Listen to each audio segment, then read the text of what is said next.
بسم اللہ الرحمن الرحیم۔ السلام علیکم ورحمۃ اللہ وبرکاتہ۔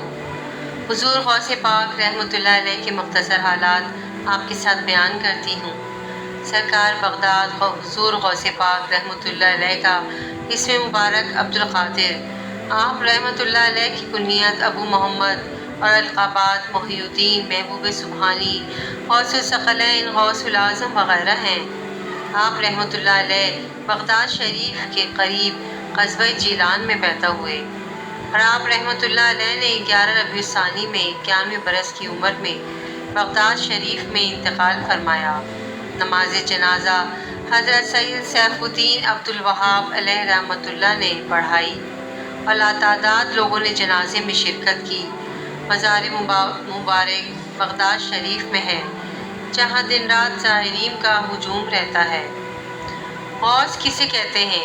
غوثیت بزرگی کا ایک خاص درجہ ہے۔ لفظ غوث کے لغوی معنی ہیں فریاد رس، یعنی فریاد کو پہنچنے والا۔ چونکہ حضرت شیخ عبد القادر جیلانی رحمۃ اللہ علیہ غریبوں، بے کسوں اور حاجت مندوں کے مددگار ہیں، اس لیے آپ رحمۃ اللہ علیہ کو غوث اعظم کے خطاب سے سرفراز کیا گیا، اور بعض عقیدت مند آپ کو پیران پیر دستگیر کے لقب سے بھی یاد کرتے ہیں۔ حضرت شیخ ابو محمد عبداللہ بن احمد بن خزامہ مقدسی فرماتے ہیں کہ ہمارے امام شیخ الاسلام محی الدین سید عبد القادر جیلانی قطب ربانی غوث سمدانی رحمۃ اللہ علیہ ضعیف البدن، میانہ قد، فراخ سینہ، چوڑی داڑھی اور دراز گردن، رنگ گندمی، ملے ہوئے ابرو، سیاہ آنکھیں، بلند آواز اور وافر علم و فضل تھے۔ حضرت شیخ امام ابو الحسن علی بن ہیبتی رحمۃ اللہ علیہ فرماتے ہیں کہ میں نے حضرت سیدنا شیخ عبد القادر جیلانی رحمۃ اللہ علیہ اور شیخ بتو کے ساتھ حضرت سیدنا امام احمد بن حنبل رحمۃ اللہ علیہ کے روضہ اقدس کی زیارت کی۔ میں نے دیکھا کہ حضرت سیدنا امام احمد بن حنبل رحمۃ اللہ علیہ قبر سے باہر تشریف لائے اور حضور سید غوث پاک رحمۃ اللہ علیہ کو اپنے سینے سے لگایا اور انہیں خلعت پہنا کر ارشاد فرمایا، اے شیخ عبد القادر، بے شک میں علم شریعت، علم حقیقت، علم حال اور فعل علم میں تمہارا محتاج ہوں۔ حضور غوث پاک کی کرامات بھی بہت ہی عالی شان ہیں۔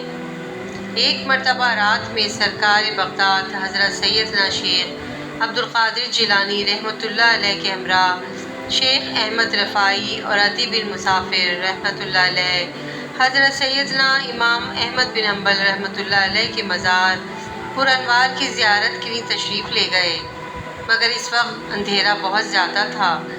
حضرت غوث اعظم رحمۃ اللہ علیہ ان کے آگے آگے تھے۔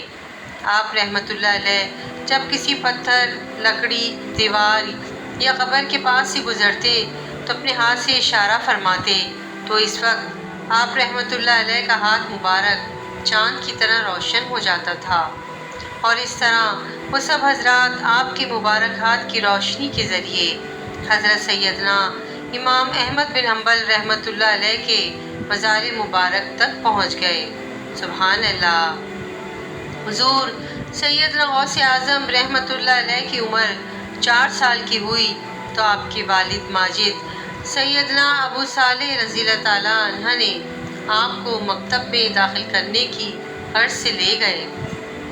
آپ رحمۃ اللہ علیہ استاد کے سامنے 2 زانو ہو کر بیٹھ گئے۔ استاد نے کہا، پڑھو بسم اللہ الرحمن الرحیم، تو آپ نے بسم اللہ شریف پڑھنے کے ساتھ ساتھ الف لام میم سے لے کر مکمل 18 پارے استاد کو زبانی سنا دیے۔ استاد نے حیرت سے دریافت کیا کہ کب پڑھا اور کیسے یاد کیا؟ آپ رحمۃ اللہ علیہ نے جواب دیا، میری والدہ ماجدہ 18 سپارے کی حافظہ ہیں۔ جب میں شکم مادر میں تھا تو وہ اکثر ان کو پڑھا کرتی تھیں، لہٰذا یہ 18 سپارے سنتے سنتے یاد ہو گئے۔ سبحان اللہ۔ دریاؤں پر آپ رحمۃ اللہ علیہ کی حکومت تھی۔ ایک دفعہ دریائے دجلہ میں زوردار سیلاب آ گیا۔ دریا کی طغیانی کی شدت کی وجہ سے لوگ ہراساں اور پریشان ہو گئے اور حضرت سیدنا شیخ عبد القادر جیلانی رحمۃ اللہ علیہ کی خدمت میں حاضر ہوئے اور آپ رحمۃ اللہ علیہ سے مدد طلب کرنے لگے۔ حضرت نے اپنا عصا مبارک پکڑا اور دریا کی طرف چل پڑے اور دریا کے کنارے پر پہنچ کر آپ نے عصا مبارک کو دریا کی اصلی حد پر نصب کر دیا اور دریا کو فرمایا کہ بس یہیں تک۔ آپ کا فرمانا ہی تھا کہ اسی وقت پانی کم ہونا شروع ہو گیا اور آپ کے عصا مبارک تک آ گیا۔ سبحان اللہ۔ سرکار بغداد کے مدرسے میں تعلیم حاصل کرنے والے طلبہ کا بیان ہے کہ ایک دن دوران درس حضرت کا چہرہ مبارک ایک دم سرخ ہو گیا اور اپنی چادر کے نیچے ہاتھ ڈال کر نکالا تو ہاتھ سے پانی ٹپکنے لگا۔ آپ کی جاہ و ہیبت کی وجہ سے کسی کو دریافت کرنے کی جرأت نہیں ہوئی، مگر طلبہ دن، تاریخ اور مہینہ نوٹ کر لیا۔ 2 ماہ بعد کچھ سوداگر حاضر خدمت ہوئے اور انہوں نے بتایا کہ حضور ہم سمندر میں اپنی کشتی پر تجارت کا مال لاد کر آ رہے تھے کہ یکایک سمندر میں طوفان آ گیا اور طوفان کے تلاطم اور موجوں کی تھپیڑوں سے ہماری کشتی ڈگمگانے لگی اور قریب تھا کہ ہماری کشتی ڈوب جائے، مگر جب ہم نے اس مصیبت میں آپ کو پکارا اور یا غوث المدد کا نعرہ لگایا تو ہم نے دیکھا کہ پانی کی سطح پر ایک قدرتی ہاتھ نمودار ہوا اور اس نے ہماری کشتی کو طوفان کی موجوں سے نکال کر سلامتی کے ساتھ ساتھ ساحل نجات پر پہنچا دیا۔ سبحان اللہ، سبحان اللہ۔ مریضوں کو شفا دینا اور مردوں کو زندہ کرنا بھی غوث پاک کا ہی کام تھا۔ حضرت شیخ ابو سعید رحمۃ اللہ علیہ نے فرمایا، حضرت سیدنا شیخ عبد القادر جیلانی رحمۃ اللہ علیہ کے اذن سے مادرزاد، اندھوں اور برس کے بیماروں کو اچھا کرتے ہیں اور مردوں کو زندہ کرتے ہیں۔ شیخ خضر الحسینی رحمۃ اللہ علیہ فرماتے ہیں کہ میں حضور غوث اعظم رحمۃ اللہ علیہ کی خدمت اقدس میں تقریباً 13 سال تک رہا۔ اس دوران میں نے آپ کے بہت سے خواری کو، کرامات کو دیکھا۔ ان میں سے ایک یہ ہے کہ جس مریض کو طبیب لا علاج قرار دیتے تھے وہ آپ کے پاس آ کر شفا یاب ہو جاتا۔ آپ اس کے لیے دعا صحت فرماتے اور اس کے جسم پر اپنا ہاتھ پھیرتے تو اللہ عز و جل اسی وقت اس مریض کو صحت عطا فرما دیتا۔